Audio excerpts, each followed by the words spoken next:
American pressure on Israel, not Israel, while visiting Israel. and unacceptable to Israel, to the land of Israel.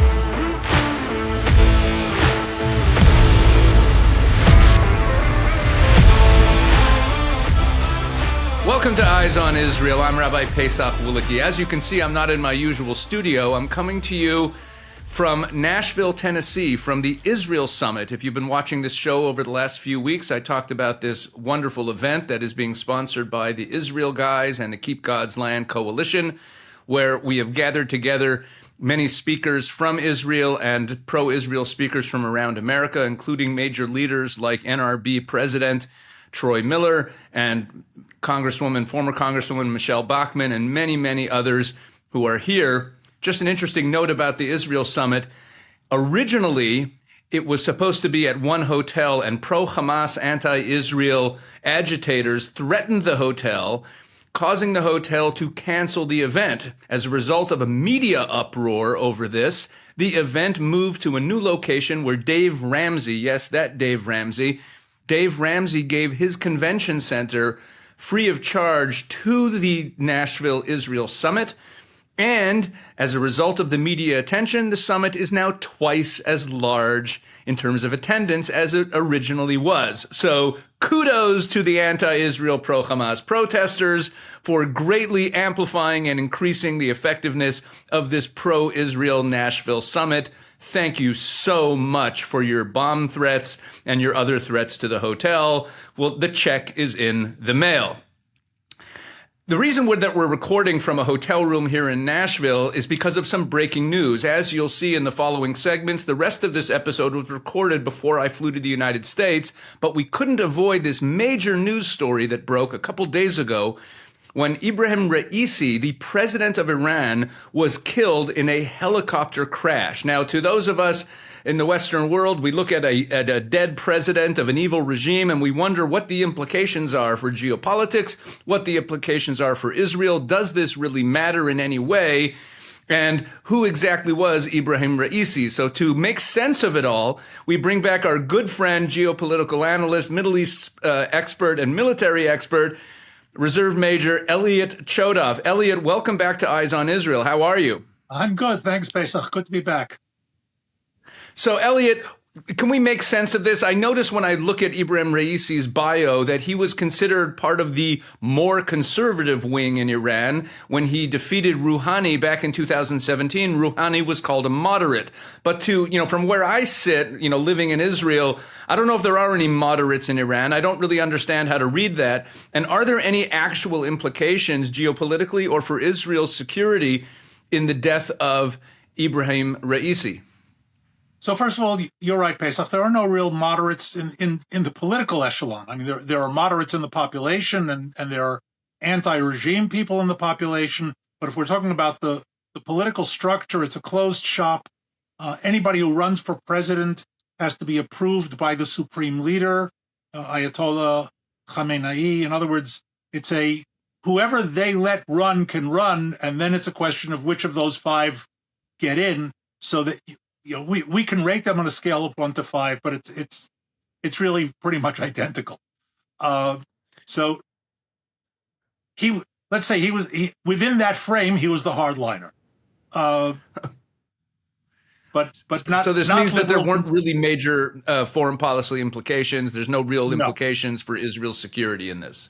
None. And here, let's say there might be some domestic implications because, once again, keeping in mind the real power there is the supreme leader Khamenei, who inherited his post from Khomeini directly. In other words, his predecessor was Ayatollah Khomeini, and the president has some impact. It's not an entirely puppet figurehead.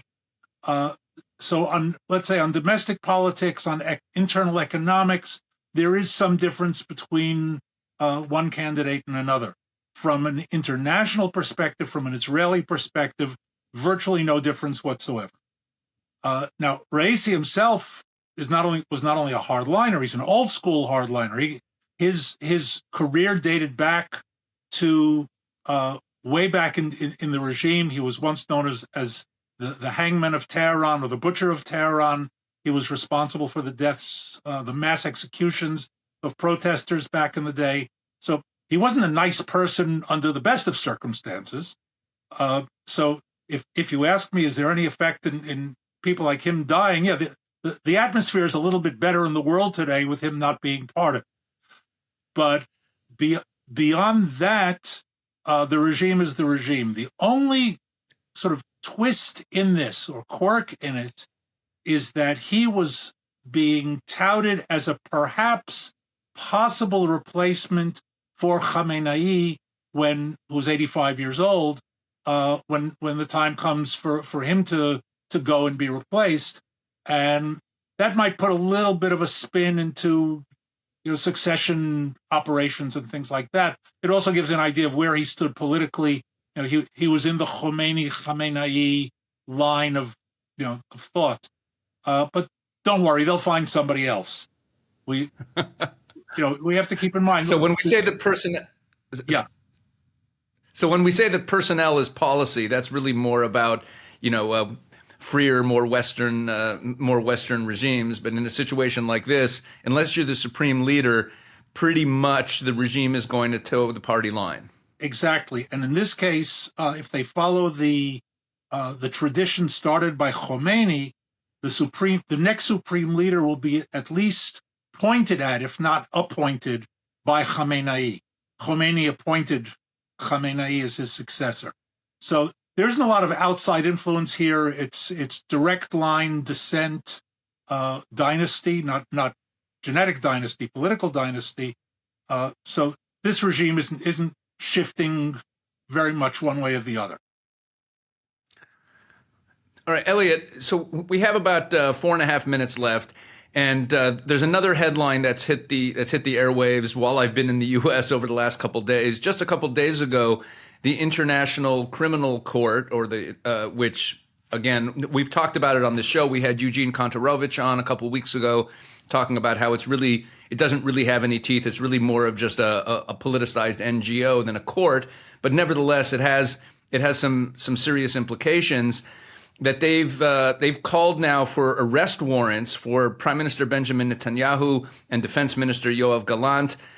While I have you here, I can't avoid that headline.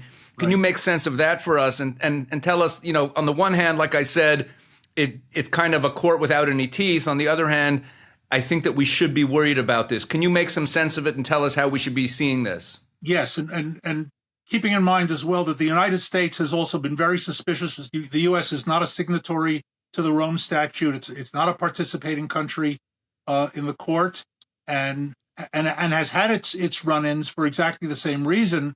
The court wanting to prosecute Americans for war crimes in Afghanistan. But the underlying issue, if I have to distill it down to a single one, is not the arrest warrants against an Israeli prime minister and defense minister, although that's bad enough, or the fact that it was issued with warrants for 3 Hamas leaders, as if to say the Israeli leadership and the Hamas leadership are somehow equivalent. But one of the rules of the court is that it is a supplementary court. In other words, its jurisdiction kicks in only in cases where states don't have their own independent, fair judiciaries that can investigate and prosecute crimes. Now, what that means is that the court is essentially saying that Israel does not have an independent judiciary. This is the first time on this level that the court has gone after a Western liberal democracy, and that independent judiciary clause has been the safeguard against prosecution of Israeli officers, Israeli soldiers, anybody in the defense establishment over the years, because that was always considered to be an intrusion on the sovereignty of the state and could only kick in when the sovereign state was incapable of, let's say, doing its own cleanup. So does it have any real implications? Meaning, is this something we should really be worried about, or is it just a messaging problem? No, we should be worried about it, because if this goes through, the next court down the road can say, based on the precedent of the ICC, Israel does not have an independent judiciary. We're arresting Captain so-and-so who was in Gaza in November 2007, and we're going to investigate him for war crimes. Why? Because he was in Gaza and the IDF, and there's a genocide case in front of the ICJ and crimes against humanity cases in front of the ICC. And because of universal jurisdiction laws, we in the Netherlands are going to arrest this fine gentleman and hold him until we come to some case against him. And if it takes 15 or 20 years, that's his problem, not ours. He shouldn't have been part of this in the first place. Wow. So, and I guess, of course, it also means that if these Israeli leaders who have warrants out for their arrest for these alleged crimes, if they travel to any country that is a signatory to this, that's where those arrest warrants suddenly come into play, and they could be incarcerated in those nations. Correctly, which is all of Europe, Canada, and Mexico among the countries that are most likely to be visited by Israeli leaders. And by the way, the warrants stand even after they are no longer in office. Wow. Okay, Elliot, this was great. Thank you so much for helping us understand these things. And again, to the Eyes on Israel audience, please keep praying for Israel. Please, please keep your eye on the ball. What's really important here is the safety and security of the nation of Israel at this time that we are coming under attack. And remember, the enemies of Israel are the enemies of America. They're coming for Israel because they want to bring down not only Israel, but the small Satan, the little Satan, but they want to bring down America too, the great Satan. And that's a good way to eulogize our good friend Ibrahim Raisi. I hope he's enjoying his time in Muslim paradise. We'll be right back with more Eyes on Israel in just a moment.